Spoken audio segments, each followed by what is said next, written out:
Bienvenue sur Work Explorations. Moi c'est Mathieu et chaque semaine j'explore le futur du travail avec une vision qui intègre le bien-être et la santé à travers des gens qui font, qui testent des choses concrètes pour construire un futur souhaitable et partagent ce qu'ils ont compris sous forme de clés d'action pour aider chacun d'entre nous à mieux travailler. Ce podcast est fait pour vous si vous voulez être architecte et non victime de votre futur. Parce qu'à chaque épisode vous repartez avec une action concrète à mettre en place maintenant. Ce podcast est un média libre, ça veut dire que je ne touche pas un copec dessus, c'est mon activité de coaching pour entrepreneurs et dirigeants qui me permet de gagner ma vie et de continuer à le faire. En gros, je les accompagne pour construire une marque personnelle forte et faire décoller leur autorité et leur visibilité en ligne. Maintenant que vous savez tout, je mets le lien dans la description de l'épisode et je vous souhaite une bonne écoute.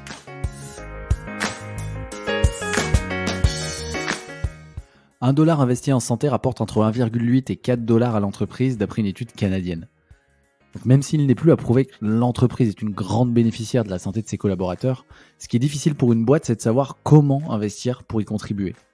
Pour mon invité Constance Hamel, il y a un prérequis pour que ça marche, c'est que la direction de l'entreprise soit convaincue. D'ailleurs, elle a souvent fait le constat que l'entreprise est dans le même état de santé que celle de son boss. Plus concrètement, l'entreprise peut intervenir efficacement sur 3 piliers. Le bien-être mental, le bien-être physique et le bien-être dans les interactions. On va voir comment dans cet épisode, avec 2 exercices à la fin pour pratiquer immédiatement. Bonne écoute. Bonjour Constance, bienvenue. Bonjour Mathieu, merci pour ton invitation. Merci d'avoir accepté de venir parler santé en entreprise ici. La question du jour, en fait, c'est pas la question du pourquoi. On va pas enfoncer des portes ouvertes, hein. C'est plus à prouver que des gens en bonne santé et en bonne forme vont être plus performants dans leur job que des gens en mauvaise santé. La question qui est plus délicate, je trouve, c'est la question du comment. Le sujet de la santé, du coup, est un sujet assez large qui dépasse largement l'entreprise. Mais ce que je voulais voir avec toi, c'est où commence et où s'arrête le rôle de l'entreprise dans la santé des personnes finalement et comment investir efficacement sur sa santé et sur la santé de ses collaborateurs en entreprise. Voilà, si tu es d'accord, on va aborder ce sujet un petit peu en Avec joie. entonnoir parce qu'on va aller du plus large au plus particulier. Je crois que tu as même prévu quelques petits exercices pour moi, mais que les auditeurs et auditrices, vous pourrez faire aussi en direct. Tout à fait. Euh, Avant ça, je vais te laisser te présenter, Constance. Alors, je suis Constance Hamel, j'ai 52 ans, j'ai 3 enfants. J'ai travaillé 25 ans en entreprise en tant que dirigeante, en tant que directrice des achats, dans le digital, dans le retail. Et il y a 6 ans, j'ai changé de vie professionnelle suite à un événement familial difficile, la maladie d'un de mes enfants.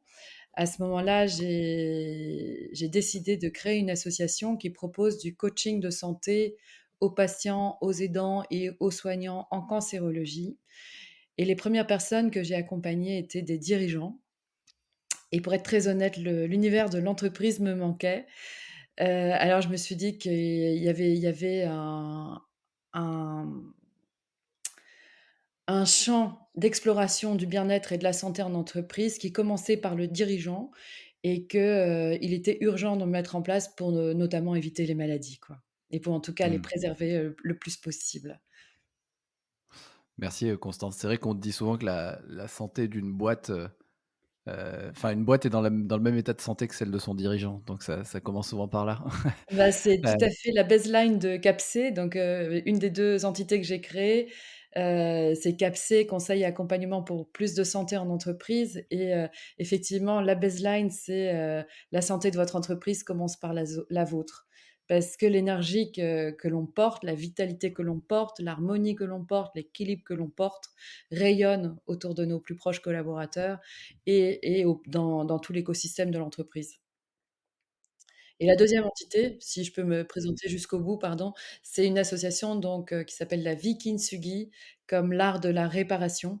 Le kintsugi, c'est un art, de la réparation des céramiques. Et au Japon, quand une céramique est cassée, plutôt que de la jeter, on prend le temps de rassembler les morceaux et de les recoller avec une laque saupoudrée d'or. Et la blessure, la réparation devient incassable. D'où une autre baseline pour l'association qui est: «On est plus fort de ses blessures et plus beau de ses fêlures». Voilà. Magnifique. Merci Constance. Bah, je voulais entrer dans le vif du sujet avec avec une question santé d'abord large. J'ai dit qu'on allait aller en entonnoir. Hem, pour toi, quels sont les piliers qui contribuent à la santé au global? Quand on parle de santé, on parle de quoi? Ah bah, justement, en France, il y a beaucoup de confusion à ce sujet. On confond facilement médecine, santé et maladie. Alors je la médecine, c'est l'art de soigner la maladie et ou l'art de soigner. La maladie, ça va être une douleur, une symptôme qui empêche le corps de fonctionner, ou le mental de fonctionner, normalement. Et la santé, selon la définition de l'OMS, c'est un bien-être mental, ce qui pour moi est un des piliers, un bien-être physique, comment est-ce que je bouge, comment est-ce que je dors, comment est-ce que je mange, comment est-ce que je respire, et un bien-être social, donc qui ne se limite pas à l'absence de maladie ou de handicap. Donc quand on parle de santé, on parle de tout ce qui me permet d'être en vie et d'être bien en vie. C'est une approche globale de l'être, dans sa dimension individuelle et sociale. On est câblé pour le lien, donc sans lien, on n'existe pas. Ça, c'est il y a des études qui le prouvent. Et alors pour moi, les piliers, ça va être, la tribu, donc en premier, donc quels sont les liens que j'ai autour de moi, la famille, les amis, les collègues, les relations, donc est-ce que j'interagis avec le monde? La deuxième, ça va être le sens. Quel sens est-ce que je donne à ma vie?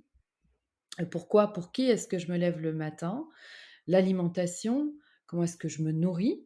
Est-ce que je me nourris pour me remplir? Est-ce que je me nourris pour nourrir mes cellules et pour prendre soin de mon corps, pour être bien, en équilibre? Comment est-ce que je bouge? L'être humain est câblé pour le mouvement, il n'est pas câblé pour l'inertie, il n'est pas câblé pour être assis, 8 heures par jour, il est fait pour être dans le mouvement et comme l'animal est pour bouger, en tout cas, une grande partie de la journée. Heu, là là et à quoi est-ce que je me relie?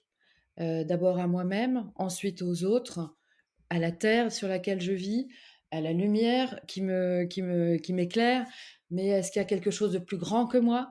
La nature, qu'on va appeler l'énergie, qu'on va appeler la nature, qu'on peut appeler Dieu.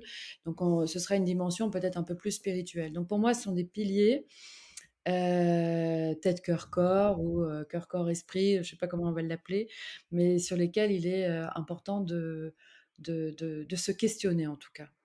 Mmh.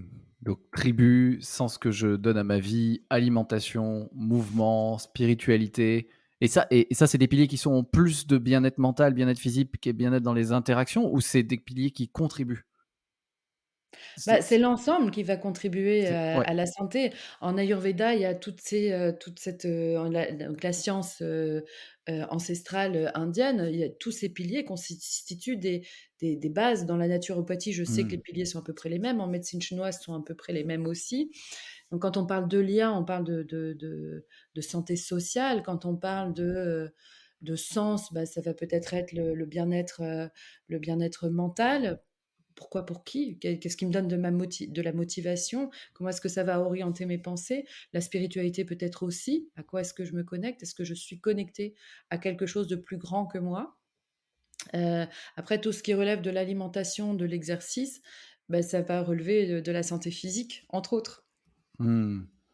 Et je voulais basculer là, on a une approche, merci, on a un peu un tour d'horizon de tous les piliers qui constituent la santé, avec un grand S. Je voulais resserrer en fait sur, les piliers sur lesquels l'entreprise peut avoir un rôle prépondérant et ceux sur lesquels surtout elle a un intérêt aussi, elle a la légitimité, elle a un intérêt à avoir un rôle. Mais d'abord, je voulais savoir en fait, s'il y avait des études qui prouvaient si c'était rentable pour une entreprise d'investir sur la santé et quels sont est-ce qu'il y a des chiffres aujourd'hui sur la rentabilité de tout ça pour les entreprises? Alors, en France, j'ai des chiffres qui concernent, les dirigeants, qui vont concerner l'absentéisme, qui vont concerner, l'engagement, pas vraiment, on peut pas vraiment mesurer l'engagement à part avec l'absentéisme. Mais ce qui est certain, c'est que, dans d'autres pays anglo-saxons comme, le Canada ou les États-Unis, des études sont faites et il est prouvé qu'un dollar investi en santé rapporte entre 1,8 et 4 $ pour l'entreprise. Pourquoi? parce que, investir en santé, donc à travers, peut-être l'exploration de tous les piliers dont on a parlé, heu, ça va favoriser, bah, le sens. Pourquoi, pour qui est-ce que je me lève le matin? C'est juste la base. En quoi est-ce que je contribue au monde quand je travaille pour, cette entreprise? Hem, Qu'est-ce que j'apporte, à mon service, à ma société, à mes clients et Mmh. plus largement à l'univers, enfin au monde. J'exagère un peu en parlant de l'univers, mais au monde. Hem, Si je sais pourquoi je viens, bah, j'ai peut-être plus de plaisir à effectuer mon travail. J'ai plus de plaisir, peut-être plus de joie et quand on accompagne, et quand on soutient le bien-être des collaborateurs, bah, on favorise aussi leur fidélité et on réduit l'absentéisme. Il y a un chiffre en France qui est dramatique, qui est, le coût de l'absentéisme qui est de l'ordre de 107 milliards d'euros. Si on agit sur moi j'ai envie de dire le bien-être du dirigeant, si le dirigeant agit sur son propre bien-être, ça va impacter ses collaborateurs et il sera de plus en plus en mesure de mettre en place des mesures pour ses collaborateurs et surtout ces mesures seront portées. Parce qu'aujourd'hui, avec la loi, avec le RSE, avec la QVT, avec l'inclusion, et cetera, ce sont des normes qui sont mises en place et qui sont, portées par des services. Mais je vois la différence auprès des clients que j'accompagne, quand le dirigeant porte Mmh. ses projets, ça a 100 fois plus d'impact sur toute l'entreprise. Ouais, ouais, ouais, c'est ça paraît évident, mais c'est mieux en le disant. D'ailleurs, c'est intéressant, il y a pas alors, il y a peut-être pas d'études chiffrées, au global sur, combien, sur le retour sur investissement de l'investissement sur la santé des entreprises, enfin, l'investissement par les entreprises sur la santé des collaborateurs en France. En revanche, j'ai fait un épisode avec, Laurent de la Clergerie qui est fondateur, CEO du groupe LDLC, qui est la plus grosse entreprise au monde à avoir mis en place la semaine de 4 jours. Et en fait, bah, pour le coup, il y a des chiffres, puisque ça fait 2 ans qu'ils l'ont mis en place. Et ce qui était intéressant, c'est qu'il disait, par exemple, qu'il avait complètement, heu, quasiment supprimé l'absentéisme, enfin le taux d'absentéisme, était quasiment inexistant depuis qu'il avait mis en place la semaine de 4 jours, dans son entreprise, donc auprès de plus de 1 000 collaborateurs. Avec plein d'effets qui ont été mesurés en qualitatif et en quantitatif sur leur bien-être, sur le fait qu'ils sont contents, et cetera. Et du coup, bah, plus d'absentéisme. Et en fait, il l'avait pas compté au début. Il disait, bah, semaine de 4 jours, je vais perdre un peu de chiffre d'affaires parce que moins de temps, et cetera. Mais en fait, non, ils ont augmenté en productivité et surtout, les gens sont plus absents. Parce qu'en fait, le petit rendez-vous chez le dentiste, chez le médecin, et cetera, ils le font aussi pendant le jour en plus. Bien sûr. Donc, on se rend bien compte que ouais, cette histoire de taux d'absentéisme qui a un coût énorme, 107 milliards pour la société, bah, il peut, tout à fait être, par des mesures très concrètes comme mettre en place la semaine de 4 jours, il peut déjà être réduit. Mais voilà, on est rentré dans le concret. Juste, beh, du coup, quels Justement, sont je ouais, pardon, vas-y, vas-y. vas-y, vas-y, je t'en Non, prie. j'avais envie d'abonder, ce que tu dis quand j'ai démarré Capsé, j'ai interviewé quelqu'un que j'avais rencontré quand je travaillais dans le monde de la chaussure, à savoir un des dirigeants de Zappos. Zappos qui est, réputé comme l'entreprise du bonheur aux États-Unis, qui avait été fondée par Tony Hsieh de 32 ans et qui avait mis en place plein de choses pour le bien-être de ses collaborateurs et donc en interviewant, Fred, l'ancien directeur des achats, je lui dis: «Mais c'est quoi le truc le plus fou que, vous ayez mis en place pour le bien-être des collaborateurs et pour l'entreprise?» Et il m'avait dit: «Bah, en fait, on a un jour par semaine qui est dédié au bien-être et à l'esprit d'équipe». Un jour par semaine.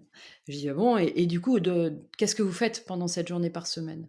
Il me dit: «Bah, une fois, on va aller faire du bénévolat dans Las Vegas. Une autre fois, on va s'entraîner ensemble pour faire, le marathon. Encore une autre fois, on va, se former et donc chaque semaine, on va faire quelque chose ensemble pour soutenir l'esprit d'équipe et pour soutenir le plaisir d'être ensemble». Et à cette question, je lui avais dit: «Mais est-ce que c'est possible, enfin, est-ce que c'est rentable?» Et il m'avait dit: «C'est extraordinairement rentable parce que les gens sont contents d'appartenir à un groupe, de partager des activités, des loisirs ensemble au-delà du travail et surtout le travail devient aussi et est un plaisir et Mmh. ça génère de la joie au travail». Encore un super exemple, merci Constance. Et voilà, si on remonte d'un cran, là, on a donné des exemples particuliers qui sont très parlants. Heu, sur quel pilier l'entreprise peut jouer un rôle prépondérant justement pour améliorer la santé selon toi? Et comment les mettre en place? Bah, le 1 sur lequel, elle peut agir, c'est la sécurité des collaborateurs, donc tout mettre en œuvre, mais ça, c'est déjà très engagé par plein de gens, donc je vais pas m'en occuper, mais la sécurité des collaborateurs, ça, c'est la base. Mmh. Ensuite, c'est le sens. Qu'est-ce que je fais quand je viens aujourd'hui au travail? En quoi est-ce que je contribue? Pour qui, pourquoi? Enfin vraiment, partager la vision, et donner du sens. Alors oui, ça vient de la hiérarchie, des dirigeants, mais après ça redescend de dirigeants en manager et de manager en collaborateur. Donc pourquoi? Mmh. Pour qui est-ce que je travaille chaque jour? Est-ce que je suis utile? Est-ce que j'ai et savoir qu'on est utile, ça contribue au plaisir et à la joie de travailler et ça, c'est important de le rappeler. Donc ça, c'est pour moi, c'est le sens. Ensuite, le bien-être des collaborateurs à travers les relations. Comment est-ce que, mon manager, interagit avec moi? Est-ce qu'il est pleinement présent avec moi? Est-ce que, est-ce qu'il les objectifs qu'il me donne sont clairs et réalisable? Est-ce que quand nous sommes en one to one, il est sans ordinateur, sans téléphone ou est-ce qu'il fait 3 choses en même temps? Mmh. Et si les neurosciences prouvent qu'on ne peut pas faire 3 choses en même temps, ce n'est pas possible. Est-ce qu'il est vraiment pleinement présent à moi? Donc ça, c'est important. Donc dans Mmh. la relation, le sens, la relation. À travers la relation aussi, il y a cette notion de valorisation du travail. Est-ce que je fais ce que je fais est vu? Est-ce que le travail que j'accomplis est reconnu? Est-ce qu'on, me donne un feedback? Est-ce que si ce feedback est positif, est-ce qu'il est exprimé? Enfin, est-ce qu'il est, clairement exprimé pour que je puisse le recevoir?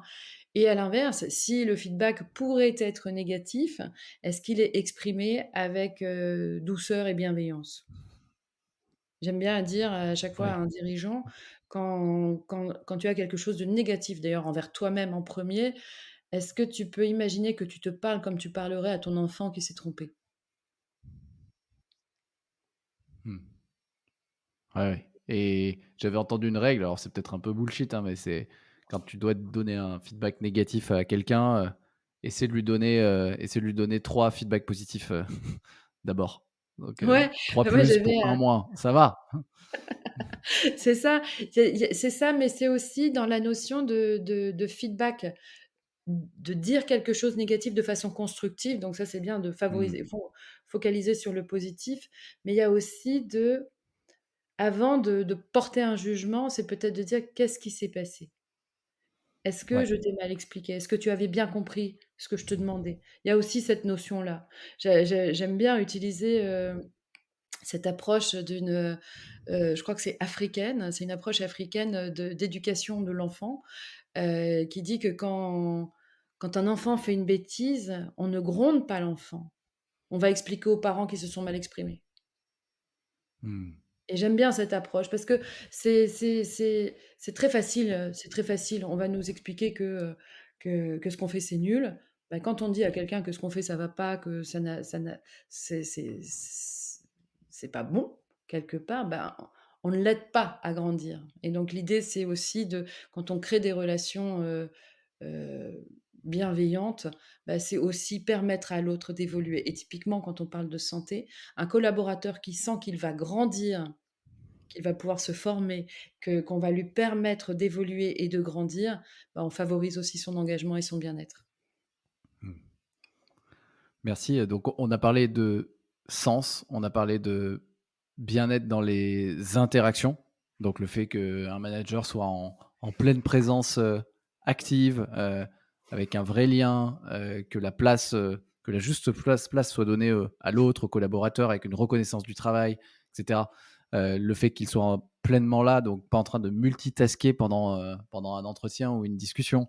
Il y avait une, il y a aussi les bases de la base, hein, dans le bien des interactions, j'imagine le comment ça va pour de vrai, créer un espace, de sécurité émotionnelle aussi pour permettre, aux gens aussi de dire comment ça va, au moins d'expliquer aujourd'hui ça va ou et aujourd'hui ça va pas, mais sans rentrer dans les choses forcément perso, mais au moins de le dire, au moins de parce on n'est pas tous, des robots quoi. Bon, ça c'est OK de pas arriver avec la banane tous les jours et donc ça j'ai bien compris cette histoire de bien-être des interactions. Hem, on a parlé tout à l'heure de bien-être mental, bien-être physique, là c'est peut-être des dimensions un peu plus personnelles. Comment je fais pour mettre en place ça? Peut-être à mon niveau, à un niveau je suis collaborateur, je suis patron, comment je fais pour mettre ça en place, Un bien-être mental, bah, c'est alors le bien-être mental, ça va passer aussi par le sens, mais non, en bien-être mental, c'est de peut-être d'offrir mon rêve. Je te dis c'est quoi mon rêve? Mon rêve, c'est que Ouais, quand il y a une réunion, un peu comme en Asie, on démarre la journée par ça, on prenne un temps pour effectivement poser cette question: «Comment vas-tu? Comment puis-je t'aider? Est-ce que tout va bien? S'il y a un problème, comment puis-je t'aider?» Donc ça, c'est la base. Et la 2e chose, c'est de prendre un temps, que la réunion soit individuelle, enfin qu'on soit en one to one ou en collectif, de prendre un temps pour se ressourcer, pour revenir ici et maintenant et pas arriver à l'arrache, comme on peut le voir, quand on est en entreprise et qu'on enchaîne les rendez-vous ou qu'on enchaîne les Zooms quand on est en télétravail. Mais vraiment de prendre un temps calme et de permettre à chacun de se recentrer par la respiration, par, un cheminement. Bah, je vais te proposer un des cheminements justement et ça je trouve que ça c'est mon rêve. C'est pas encore, le cas aujourd'hui, OK, mais autrement, c'est proposer des ateliers, proposer des outils, proposer peut-être des formations pour apprendre aux gens à se ressourcer. Et on parle beaucoup de la méditation. Il y a la médi mais le premier acte, que l'on peut faire pour sa santé, c'est respirer. Et mmh, quand on respire, tout se calme. Nos pensées se calment, notre cœur se ralentit, notre pression sanguine se ralentit également et donc voilà, c'est offrir aux collaborateurs et s'offrir à soi-même, en tant que dirigeant, des espaces, des virgules dans la journée pour respirer avant de continuer à travailler. Et très en bien, très parallèle, clair. sur la santé physique, sur le bien-être, au-delà du garage à vélo, si on promeut la mobilité, le garage à vélo, au-delà de remplacer, les fruits et légumes, enfin, au-delà de remplacer les croissants et les viennoiseries par des fruits et légumes, en réunion, au-delà d'installer, un espace de repos ou voire un espace de tisane ou autre. Hem, Moi, ce que j'invite, les dirigeants, et les managers à mettre en place, c'est des temps de ressourcement, ça oui, des temps de mobilité, d'encourager les gens à marcher dans la journée. Mais surtout, si quand je te disais que ce qui est fondamental, c'est que le projet soit porté par le dirigeant, c'est ça, c'est s'il y a pas l'adhésion du management, s'il y a pas l'adhésion du dirigeant, c'est beaucoup plus compliqué à mettre en place. Moi, je suis intervenue dans des entreprises où le service du QVT, mettait en place des bulles zen, donc des espaces pour apprendre à respirer, pour apprendre à écouter ses émotions, pour méditer et cetera. Mais les gens avaient envie de venir, mais en parallèle, ils avaient des réunions entre midi et 2 ou aux heures de ces bulles zen. Donc c'était pas possible. Donc quelque part, l'entreprise, elle peut, cadrer et mettre en place, des règles en lien avec les horaires, en lien avec la gestion des mails, en lien, avec les temps de réunion. Une réunion, ça dépasse pas 40 minutes. Entre midi et 2, il y a besoin d'une pause et les mails, la nuit, c'est pas possible, quoi. Mmh. OK, très bien. Bah, juste dans le bien-être mental aussi, il y a moi je pensais à un truc qui s'appelle la pensée positive. Est-ce que ça, c'est quelque chose, auquel tu crois? Ah bah, c'est un apprentissage. Quand je te parlais de formation, non seulement j'y crois, mais un des outils, de pensée positive, j'utilise un des outils de pensée positive, créé par Martin Seligman, dans tous mes ateliers, en entreprise. Je t'avais parlé du modèle le PERMA et effectivement si tous les managers utilisaient ce modèle le PERMA, et si tous les dirigeants l'utilisaient, il y aurait plus de burn-out dans l'entreprise. Alors je vais te l'expliquer en 5 mots. Le P, symbolise la pensée positive. Donc comment est-ce que je construis de la pensée positive pour moi-même et vers mes collaborateurs? Le Mmh. E, comment est-ce que je me sens engagée dans ma mission au quotidien et comment est-ce que j'engage mes collaborateurs? Le R, comment est-ce que je construis des relations positives et bienveillantes et constructives? Le M, quel sens je donne à ma mission, je donne à ma vie et quel sens je donne à leur mission, aux collaborateurs qui travaillent avec moi. Et le A, c'est la notion d'accomplissement. Comment est-ce que je valorise le travail qui est fait? Ouais, c'est un super résumé de tout ce qu'on dit depuis tout à l'heure. Exactement, et cet outil-là donc j'aime bien l'explorer un peu en profondeur et je vais te proposer 2 petites choses parce que c'est vrai que si on partage le sens, si on apprend soi-même en tant que manager, en tant que dirigeant à, transformer les difficultés, à les twister, à les accueillir parce qu'on va pas les fuir, mais à les transformer en apprentissage, à les transformer en positif, pour soi et pour l'entreprise, bah, quelque part, on embarque les autres dans cet état d'esprit et dans cette façon d'envisager la vie. Mmh. Idem pour les relations, positives, et alors pour l'accomplissement, et j'ai le souvenir d'avoir accompagné un dirigeant, à l'étranger, qui je disais: «Moi, mon à travers l'accomplissement, ce que je t'invite à faire, c'est prendre un temps chaque jour pour regarder ce que tu as fait de bien. En quoi est-ce que tu as en quoi est-ce que tu as été utile?» Pour un collaborateur, pour ton entreprise, pour toi, pour ta famille. Et juste prends le temps de noter, ce que tu as fait de bien pour ta vie. Et si quelque chose te déplaît dans ce que tu as fait, si, tu commences à ressasser parce que tu penses que tu as pas été assez bon, parce que tu as pas été assez éloquent, parce que, ton message n'est pas passé et cetera, est-ce que tu peux juste essayer d'être doux avec toi-même? Et pour moi, la douceur contribue aussi au bien-être. On a besoin de douceur. Ouais. Mmh. C'est le petit exercice de journaling finalement. Chaque soir, je note, les 5 Ouais, actions ou les 5 moments qui m'ont fait plaisir. OK. Moi, je fais ça depuis quelques années, c'est sympa. et alors qu'est-ce que ça C'est t'apporte? rigolo. Bah, c'est plus une routine où j'en ai besoin, quoi. Ça me permet de me D'accord. poser sur ma journée, je honnêtement, je saurais pas dire. Je m'y suis mis et maintenant j'aime bien et j'écris à plusieurs moments dans la journée, mais notamment le soir, j'aime bien ce petit moment où c'est très rapide, hein, où j'essaie de lister, c'est ce que j'ai fait de bien pour ma vie, mais aussi, les moments où je me suis senti bien. En fait, ce que ça Mmh. m'apporte, c'est je crois de rester, souvent en pleine conscience de ce qui me fait du bien et ce qui m'apporte de l'énergie versus ce qui m'en enlève, Mmh. et ça me permet d'assez vite détecter les périodes de la vie ou les moments, parce que la vie est comme elle est, on contrôle pas tout, et donc les moments où je m'éloigne un peu de mon chemin, ou en tout cas de ma zone où je suis en pleine énergie, ou ma zone de flow, et ben j'arrive très, très vite à m'en rendre compte. Je pense que c'est ça que ça m'apporte. Ça m'apporte Et pas plus ben, que ça, mais c'est juste, c'est déjà ça, quoi. ce que tu décris, c'est cette notion de gratitude. Donc il va au-delà de l'accomplissement. Cette notion de gratitude, la gratitude, c'est l'émotion la meilleure pour notre santé. Quand on apprend à cultiver de la gratitude au quotidien, quand on apprend à noter tout ce qu'il y a de beau, et là, ça dépasse ce qu'on a accompli. C'est, un rayon de soleil, un arc-en-ciel, c'est un coup de fil que l'on reçoit, c'est un message, un mot, c'est l'admiration du beau. C'est quand on apprend à cultiver du bon, quand on apprend à cultiver du positif, et c'est possible en entreprise. À ce moment-là, notre champ électromagnétique augmente, Mmh. et donc notre rayonnement augmente. Donc et ça contribue au bien-être et à la santé.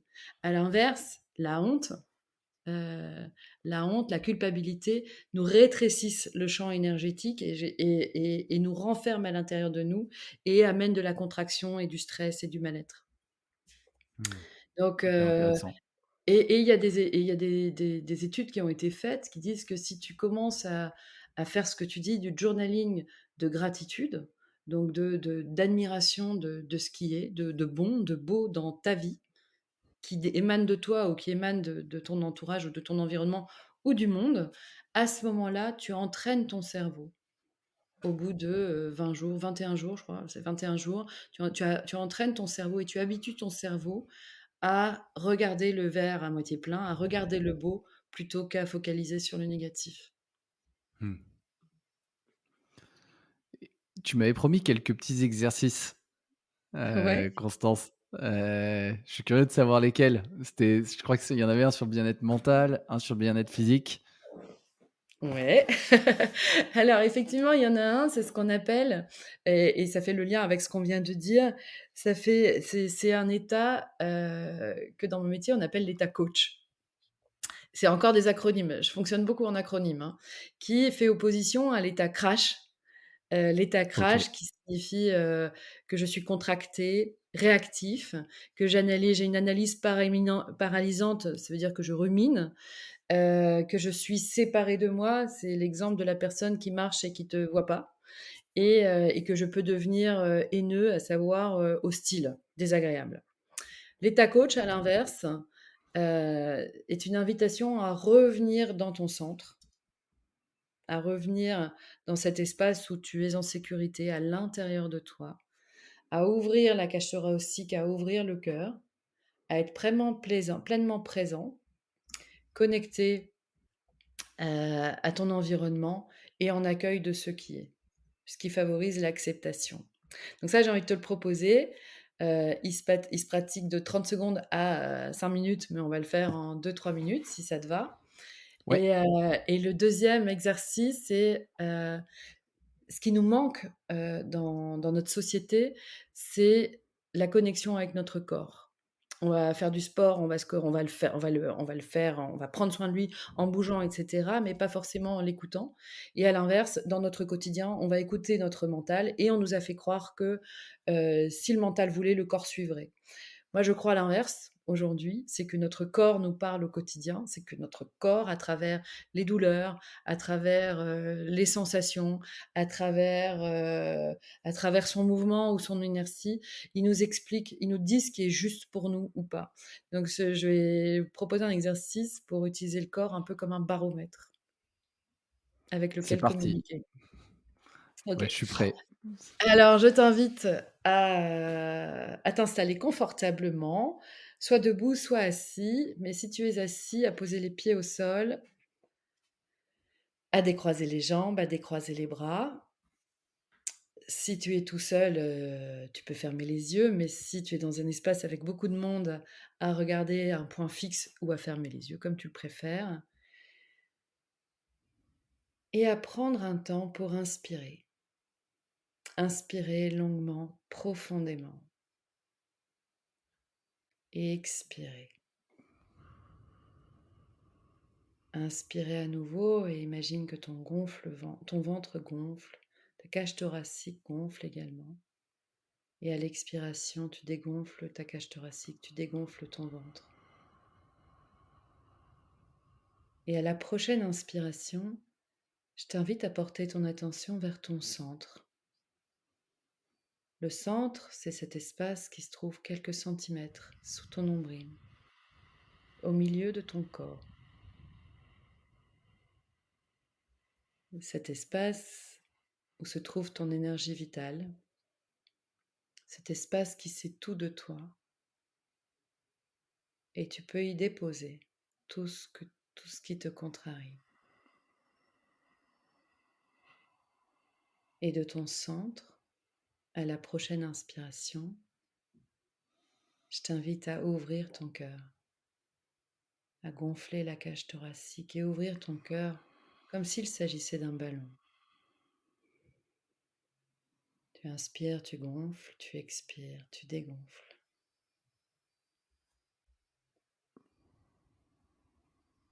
Et de ton centre, le cœur grand ouvert, tu es présent, conscient, alerte. Et je t'invite à te connecter à la terre qui te porte, qui te nourrit, te soutient, à l'énergie de la Terre qui circule en toi. Te connecter également à la lumière du soleil, au ciel, qui t'éclaire, qui te réchauffe, et de ton centre, le cœur grand ouvert, en pleine conscience, connecté à la Terre, connecté au ciel et à l'univers. Je t'invite à accueillir ce qui est là, ici et maintenant pour toi.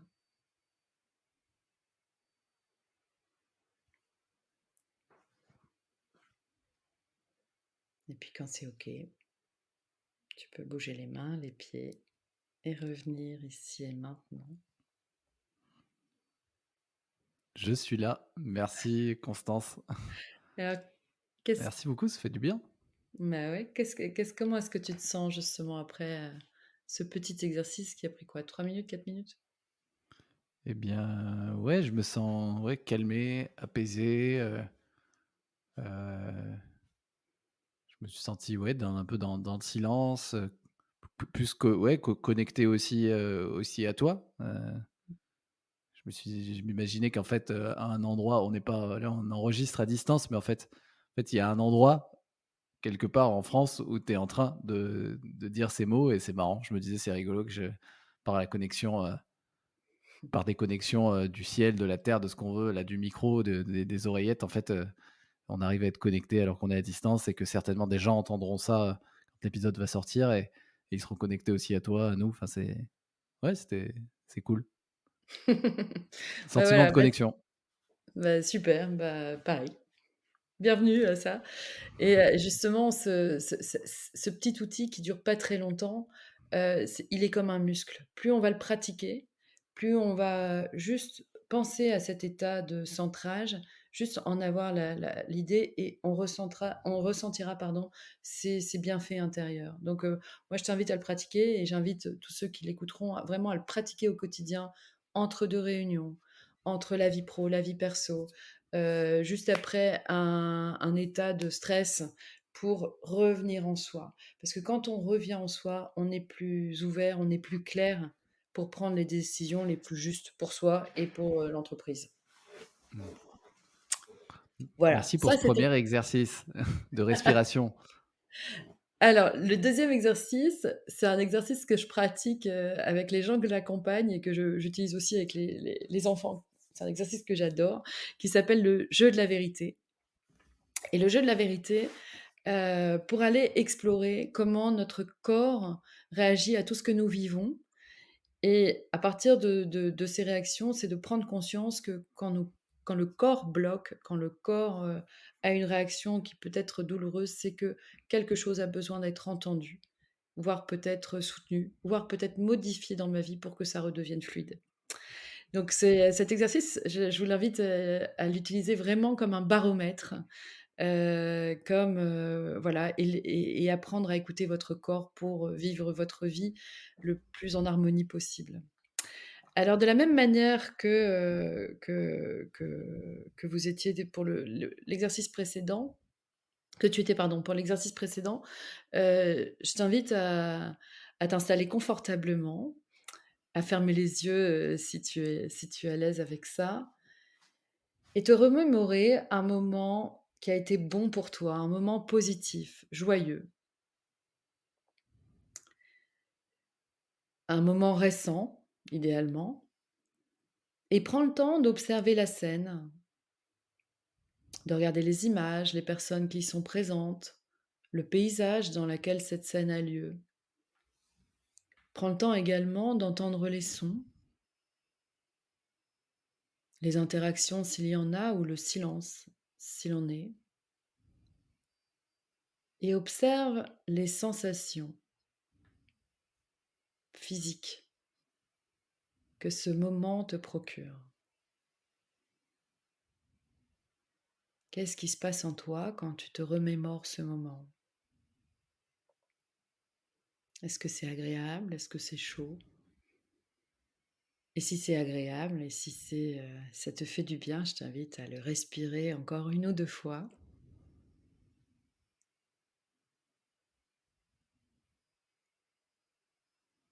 Et puis quand c'est bon, tu peux, rouvrir les yeux, te frotter les mains et changer d'énergie et te remettre dans la position, dans laquelle tu étais. Et là, tu vas te remémorer un moment qui a été, légèrement, et j'insiste sur le légèrement, désagréable. Mmh. Je t'invite vraiment à légèrement désagréable. En entreprise, j'aime bien dire, le plus grave possible, c'est, j'ai pas été en copie d'un mail. Tu vois? Donc c'est légèrement Mmh. désagréable. On n'est pas là pour faire de l'accompagnement ou de la thérapie, on est là pour explorer ce qui se passe. Donc essaye de te relier à un moment qui t'a dérangé, qui t'a contrarié, Mmh. et de la même manière, observe les sensations, les images associées, les sons et les sensations, à quel endroit du corps elles viennent s'exprimer. Est-ce que c'est dans la globalité du corps? Est-ce que c'est dans une partie du corps? Et comme c'est désagréable, ou si c'est désagréable, je t'invite à prendre une respiration et à revenir te frotter les mains et à revenir ici et maintenant. Et peut-être à me partager ce qui s'est passé pour toi dans la situation agréable et dans la situation désagréable. Ouais, beh, dans la situation agréable, j'étais ouais, je fermais les yeux, j'avais donc des images, des sons en tête, sensation de légèreté, sensation de légèreté, sensation de confort et puis sur la partie désagréable, ouais, j'ai plus eu, ouais, mâchoire crispée, sensation de colère, dans le ventre, ouais, de tension du coup, tout le long de mon axe, ouais, ventre, tête quoi, va enfin, Mmh. OK, e esprit enfin tête, cœur, ventre quoi et où ça se tend quoi. Il y a tout qui c'est se ça. tend et ouais, c'est vraiment, tension ou détente quoi. Les 2, ça produit l'effet inverse dans les 2 cas. OK, bah, tu vois, on a bien cet exercice, il avait vraiment pour but de mettre en lien cette notion que quand je vis quelque chose, il y a un impact sur mon corps, immédiat. Mmh. Et donc la question, c'est qu'est-ce que j'en fais après de ça? Beh, on peut l'utiliser de 2 manières différentes. La première manière, c'est je dois prendre une décision, je dois faire un choix, je dois, adopter un comportement. Et quand je pense à cette décision, quand je pense à ce choix, quand je pense à ce comportement, d'observer mes sensations physiques. Est-ce que c'est agréable? Est-ce que c'est désagréable? Si c'est désagréable, c'est qu'il y a quelque chose dans cette situation qui a besoin d'évoluer, qui a besoin de changer pour qu'elle devienne agréable, ou en tout cas correcte, pour que je puisse la vivre et rester bien. Est-ce qu'il y a quelque chose que je dois exprimer, que je n'ai pas osé exprimer? Est-ce que voilà, ça, c'est ça. La deuxième chose, la deuxième manière d'utiliser cet exercice, c'est, j'ai une douleur et je vais prendre le temps de m'arrêter sur cette douleur. Je vais prendre le temps de regarder, de la visualiser, de la ressentir, et peut-être que je vais me poser la question: «OK, elle vient d'où cette douleur? Qu'est-ce qui s'est passé pour moi? Qu'est-ce qu'il y a en moi qui fait que j'ai cette douleur?» Et d'apprendre à écouter le corps et à lui faire de la place pour éviter qu'elle s'amplifie. Mmh. Voilà. Merci, ouais, merci, super utile. Moi, je vois bien l'utilisation dans les 2 sens donc c'est pour les décisions importantes, parfois, c'est bien parfois la tête dit oui, mais le mais le ventre dit non et ça, c'est vraiment puissant. Souvent, on peut appeler ça l'intuition, mais en fait, c'est juste le corps qui nous parle, quoi. Et il y a une Donc partie de moi qui super n'est pas utile. d'accord. Mmh. Ouais, c'est ça, c'est ça. Ouais, super. Moi qui suis plutôt intuitif, c'est bien, tu es en train de mettre des mots et des choses très rationnelles, sur l'intuition, en fait. Hem, Trop bien, bah, merci beaucoup. J'ai promis de te libérer à l'heure, donc je vais passer aux dernières questions, Constance. S'il y a un truc à retenir dans tout ce que tu nous as dit? 3. OK, 1, respirer. Prendre le temps de respirer. Tous les jours, à chaque heure, se donner, un temps pour respirer et se recentrer. 2, apprendre à communiquer avec son corps et 3, apprendre à utiliser l'outil PERMA pour prendre soin de soi et de ses collaborateurs. Si on merci. parle à l'entreprise, hein, bien sûr. Donc ça c'est important parce que voilà, c'est comme je te disais, moi je rêve d'avoir un haut-parleur et de crier à qui veut l'entendre: «Prenez soin de vous» et heu et voilà. Merci. Work Exploration, c'est un podcast sur le futur du travail. À qui dans tes contacts tu voudrais, faire signe, pour, venir partager ici? Alors c'est pas dans mes contacts, c'est quelqu'un que j'ai entendu la semaine dernière en conférence qui que j'ai trouvé, vraiment inspirant. C'est peut-être que tu le connais, c'est Guillaume Richard. Il a Je créé ne connais pas. WeCare. Il a créé, plusieurs fondations pour les femmes, battues et donc dans le WeCare, il c'est une entreprise qui favorise les aides à domicile et c'est un homme vraiment inspirant, à la fois professionnellement et humainement. Voilà. Je le connaissais pas, donc merci beaucoup. Je vais aller, découvrir Guillaume Richard. Dernière question, quel est le meilleur moyen de te suivre ou de te joindre pour celles et ceux qui voudraient t'envoyer des feedbacks? Eh bien LinkedIn, il y a le site, mon adresse mail, constance@capsee.net, capsee.net et puis, les sites de La Vie Kintsugi ou de Capsee. Parfait, ce sera dans les notes, de l'épisode. Mmh. Merci beaucoup, Constance, pour le partage.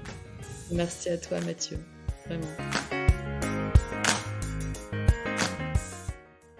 C'est la fin de cet épisode, mais peut-être le début d'une autre histoire ensemble. Je vous propose 2 options pour continuer. Première option, rejoindre ma newsletter VIP dans laquelle je donne un récap de chaque épisode en clé d'action. Elle s'appelle Le Carnet de Mathieu. Deuxième option, me faire un retour sur l'épisode. Je réponds à tout le monde. Vous pouvez le faire sur ma newsletter en répondant directement à l'email ou sur LinkedIn qui est le réseau sur lequel je suis le plus actif. Bien sûr, ces 2 liens sont dans la description de l'épisode. Pour terminer, je vous rappelle que ce podcast est un média libre, donc il ne me rapporte pas d'argent. C'est mon activité de coaching en personal branding pour entrepreneurs et dirigeants qui me permet de gagner ma vie et de continuer à le produire. Si ça peut aider quelqu'un de votre entourage qui veut gagner en autorité et visibilité, parlons-en. Toujours sur LinkedIn, connexion plus message, et c'est parti. Merci beaucoup et à très vite sur Work Explorations.